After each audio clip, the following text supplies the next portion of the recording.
This is the last chest video that you will ever need to watch. We will work our way through every single piece of information that you need to know to achieve a massive chest. There are 3 types of exercises that you need to include in your chest workout if you want to get the maximum amount of gains. You need a horizontal press, an incline press, and an isolation exercise. So let's go over the horizontal exercises first. From all the horizontal exercises, the one I would recommend the most is the bench press, with either dumbbells or a barbell, it's up to you. But if you can't do bench press because of some pre-existing injury or because you just don't have access to the equipment necessary, then I would go for weighted push-ups or dips. They are both brilliant options. Even though dips are not a horizontal exercise, this would be the place to use them. Other exercises that you can also use are, for example, the Smith machine bench press or the machine chest press. But here you have to pay attention to the angle in which you are pressing, because it could easily turn into an incline press. Now let's take a look at the incline exercises. Here it's very similar to the horizontal exercises. The first option that I would recommend is the incline bench press with dumbbells or a barbell. But if you don't want to do the incline bench press, don't worry, because there is a lot of other exercises that you can use. Like for example the decline push-ups, incline machine chest press or the incline Smith machine bench press. As always, choose what's best for you. And finally, the isolation exercises. My best recommendation here would be some type of a chest fly, either with dumbbells, cables or a machine. So the exercises that you can choose from can be, for example, the dumbbell fly, the cable fly or the pec deck. I personally think that the cable fly is the best, but you can choose any isolation exercise that you personally prefer, because it's all about what works for you and what you enjoy. So now you know which exercises you should use. Oh wait, I hear something.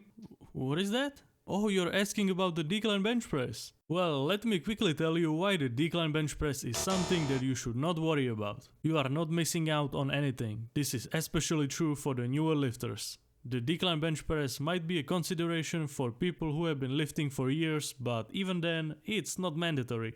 Don't get fooled by the evil gurus with their fancy markers telling you that your chest looks small because you don't have a well-developed lower chest. That is just BS. Or that it's going to fix your man boobs or whatever. That's just not how it works. Your chest looks small because your whole chest is small. Not because just the lower chest is small. You failed to learn the basics. That's why you are struggling.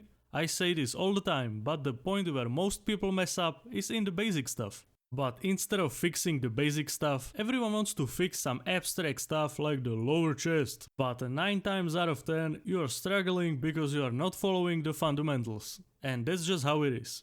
Okay, now that we got that out of the way, let's quickly discuss how many workouts and how many sets you should do per week, and also what kind of rep range you should use. As with most body parts, 2 workouts per week is the sweet spot. In some niche cases, you could theoretically bump that up to 3 sessions per week. And when it comes to the number of sets per week, I would recommend something between 12 to 20 sets per week. You can go over 20 sets if your situation requires it, but it's not necessary most of the time. And before we talk about the rep ranges, let me show you why it is a good idea to split our exercises into one main exercise, one secondary exercise, and one isolation exercise. This will help you to simplify your workout a lot.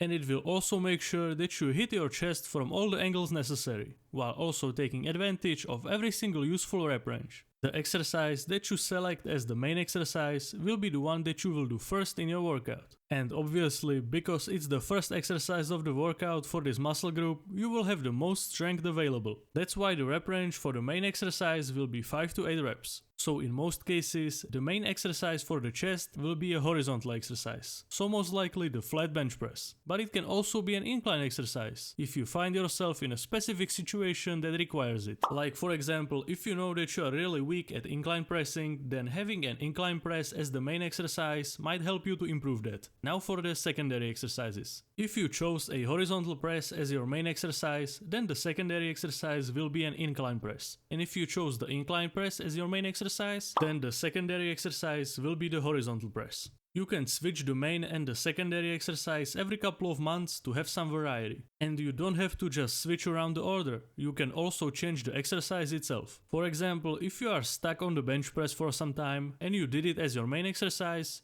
you can switch from the bench press to some other horizontal exercise and do it as the secondary exercise for some time. And after a couple of months, when you put the bench press back as your main exercise, you will see that you can easily progress from the weight that you were previously stuck on.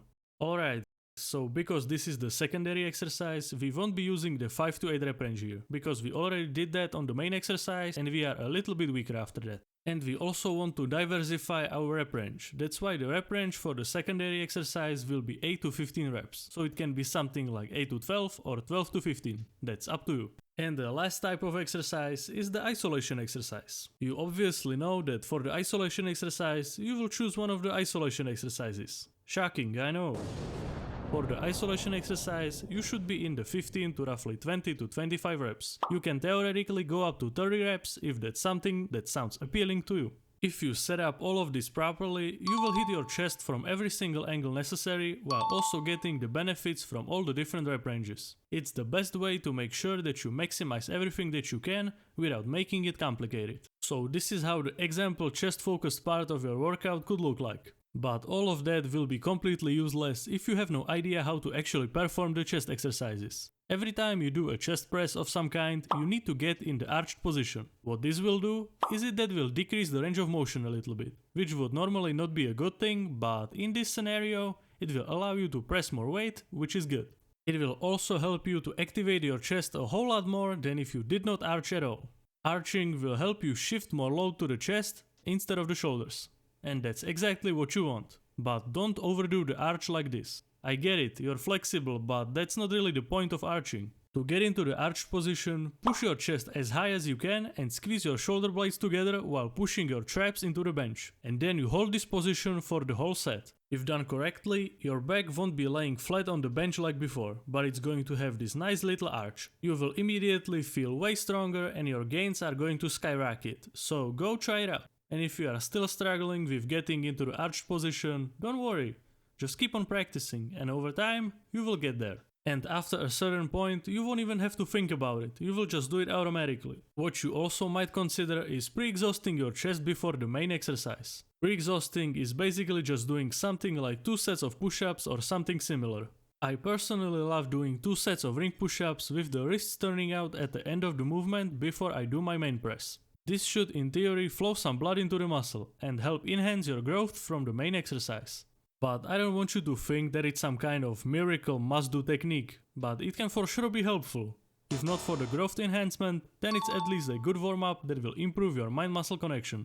So I see no harm in doing it. The only thing you have to keep in mind is that you don't want to overdo it, because you don't want to negatively impact your main exercise. What is more important than the pre-exhausting is using controlled movement and focusing on the eccentric, which is the negative portion of the movement. So instead of just instantly dropping the bar to your chest, try to control it on the way down. But I don't want you to think about it like, oh, I need to go really slow. You want to be in control of the weight, but you don't necessarily want to go extremely slowly on purpose. I know that it might sound weird, but that's the best way of thinking about it. Well, that's all you need to know about training chest. And if you want to learn more about bodybuilding, check out my website where I have tons of free resources prepared for you that will simplify your bodybuilding journey. So what are you waiting for? It's just that simple.